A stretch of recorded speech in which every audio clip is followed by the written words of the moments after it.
한국사 시즌 4 그 32번째 시간입니다. 이 시간에는 항일 의병운동과 의열투쟁을 주제로 항일 의병의 시기별 변화 모습과 특징을 파악하고 항일 의병전쟁과 의열투쟁을 포함한 항일 의거활동이 어떤 의미를 갖는지 살펴보도록 하겠습니다. 항일 의병투쟁은 크게 세 시기에 걸쳐 나눠집니다. 일어납니다. 그래서 세 시기로 구분해 보는데요. 먼저 을미사병과 단발령,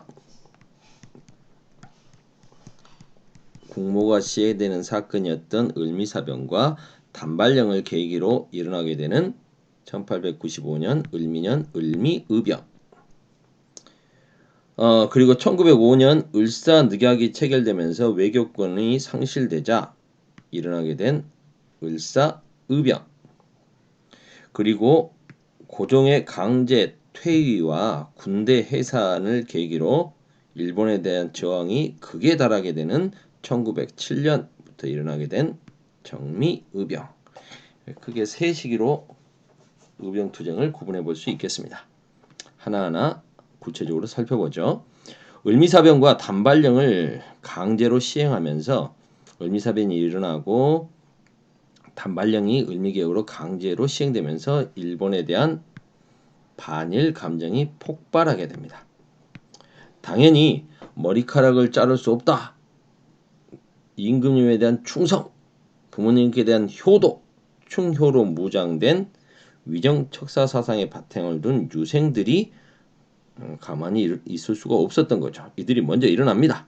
이들이 주도를 하게 되는 거죠. 을미의병은. 그리고 이제 거기에 농민들, 그리고 포수, 총을 쏘는 포수들, 그리고 1894년 동학농민운동의 그 자녀 세력들이 이제 여기에 결합을 하게 됩니다. 하지만 을미의병은 위정척사 사상을 갖고 있는 유생들이 주도를 했기 때문에 근왕 운동, 왕을 가까이서 지키고 왕실을 지킨다는 의미가 좀 컸기 때문에 왕이 아간 파천 이후에 단발령을 철회하고 의병을 해산하라는 조칙을 발표하게 되자 왕에게 불충할 수는 없겠죠. 자진 해산하는 모습을 보입니다. 일부 거부하고 우병투쟁을 펼친 사례도 있었지만 대부분의 유생층들은 이제 자진 해산하게 되는 거죠. 그랬다가 10년 뒤에 의병운동이 다시 일어나게 되니 이건 바로 사실상 주권을 잃은 거나 다름없는 외교권 상실, 을사늑약, 을사조약이 체결됐기 때문입니다. 을사늑약의 체결은 결국 국권, 외교권 상실이기 때문에 나라가 망했다라고 사실상 보는 거죠. 그래서 이때부터 독립한다는 것은 일본으로부터의 독립을 의미한다고 할 수 있겠습니다. 국권 회복 운동의 성격을 띠고 기존에 이렇게 유생들에 더해서 평민 출신 의병장까지 출연하게 됩니다. 충남 홍성의 민종식 의병장, 그리고 전북 순창 출신의 최익현 의병장, 이게 전라도 쪽에서는 굉장히 유명한 사람이죠. 대인 순창의 최익현, 바로 여러분들이 그 외양 일체론 주장에서 개항 불가론을 외쳤던 사람 아니겠습니까? 개항에 반대했던 인물, 위정척사파의 대표적인 인물이죠. 그리고 평민의병장 출신의 신돌석, 경북 영해 출신이죠. 신돌석 등이 활약한다.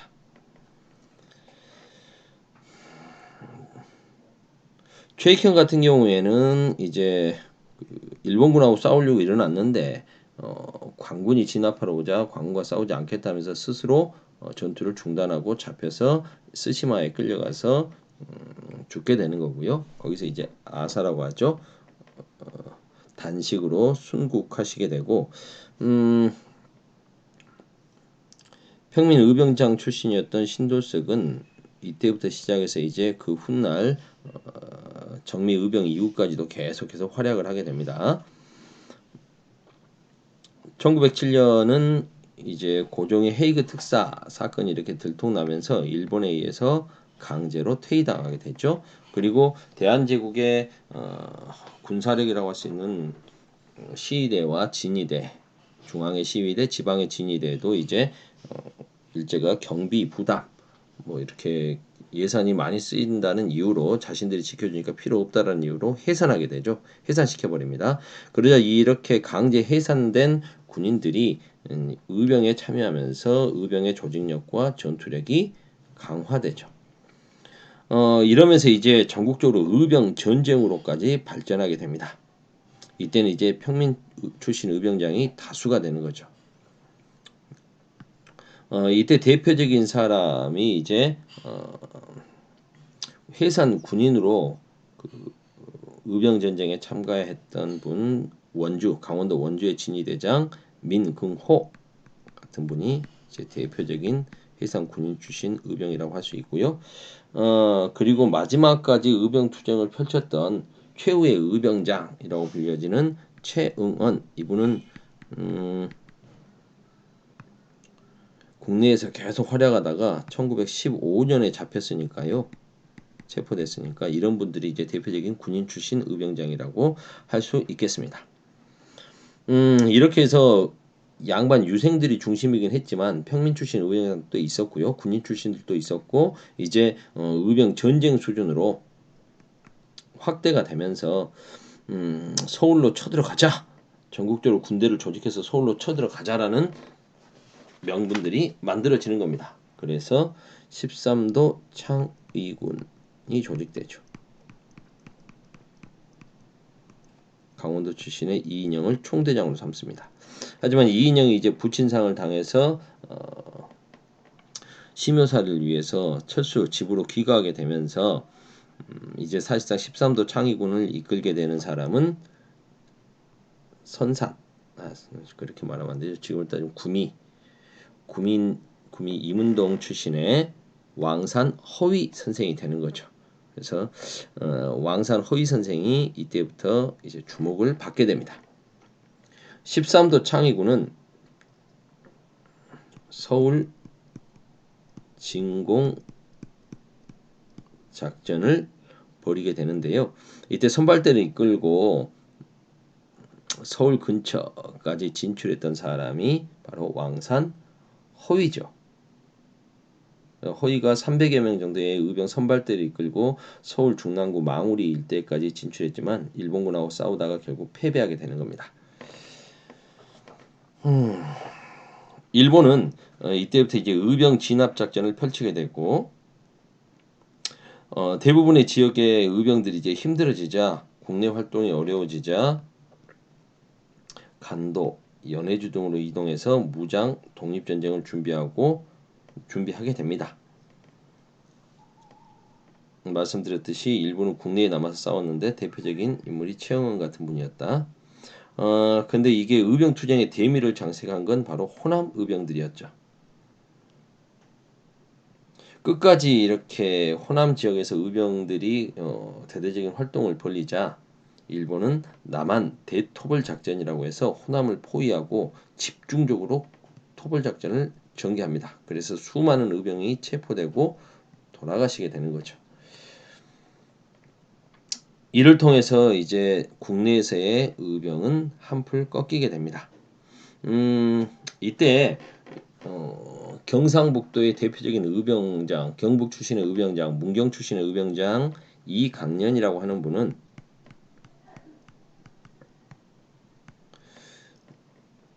경북, 강원도, 뭐 충청도, 충북, 경북, 강원도 요 접경 지역에서 활약을 했던 분인데요. 나중에 이렇게 남한 대토벌 작전이 전개가 되자 호남 지역의 의병들이 좀 아직 열심히 활동하고 있다는 소식을 듣고 호남 지역으로 이동하기 위해서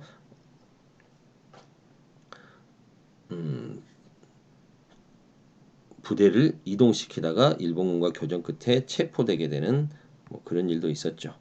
우리 지역 출신의 대표적인 의병장 이강년, 허위 이런 분들이 있습니다.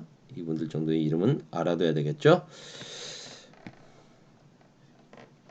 이렇게 부대를 만들어서 의병투쟁을 펼친 분들이 있었는가 하면 개개인의 투쟁으로 의열투쟁으로 일제에 저항한 분들이 있었죠.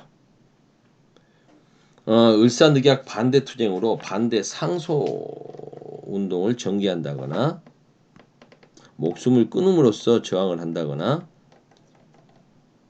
언론을 통해서 반대투쟁을 전개한 경우가 대표적이라고 할 수 있겠는데요.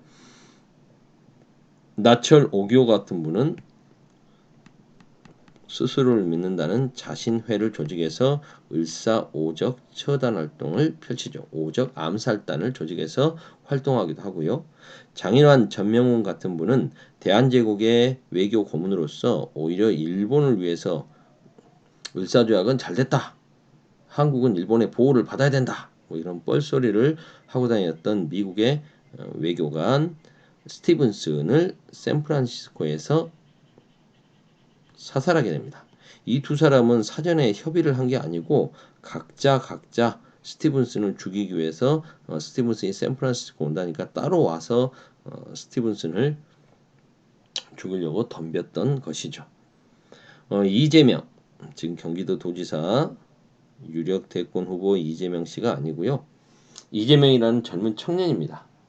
이 이재명은 매국노 이완용을 저격한 사람이죠.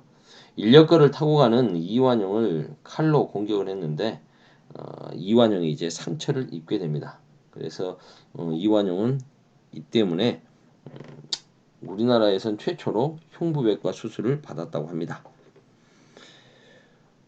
안중근은 너무나 유명하죠. 하얼빈에서 이토 히로부미를 처단하게 됩니다. 당시 이토 히로부미는 러일 전쟁이 끝나고 나서 이제 남만주는 일본이, 북만주는 러시아가 이권을 차지하게 됐는데 이 만주 지역을 어떻게 일본과 러시아가 평화롭게 다스릴 것이냐. 만주 문제를 협의하기 위해서 하얼빈에 왔던 것이죠. 바로 여기서 이제 안중근은 강대국인 러시아와 일본이 약소국이라고 할 수 있는 한국과 중국을 마음대로 주무르면서 평화를 이야기한다는 게 우습다. 진정한 동양의 평화는 강대국들에 의한 강대국이 약소국을 제국주의적으로 침략해서 짓밟는 게 아니고 평등하게 정말로 평등한 자격으로 평화를 이야기해야 된다는 동양 평화론을 펼치게 되는 거죠. 뭐 짧게 하려고 그랬는데 간만에 했더니 선생님 입도 잘 굳어져 있는 것 같네요. 13분이나 걸렸어. 오늘은 여기까지 해야 되겠는데 밑에 내가 그려놓은 그림이 아깝네. 뭐 이 그림에 대한 설명을 잠깐 해보면 처음에 을미의병 때는 이런 양반 유생들이 주도를 했다는 거고요. 10년 뒤에 을사의병 때는 이제 평민의병장들이 출연하게 되죠. 물론 양반 유생들도 여전히 주도적으로 활동합니다. 그리고 이제 1907년 정미의병 때는 뭐 양반, 뭐 평민, 군인, 군대 해상까지 해서 모두가 다 일어나서 의병 전쟁으로 발전했다. 뭐 이렇게 그 특징을 설명할 수 있을 것 같습니다. 14분 오늘은 여기까지 32강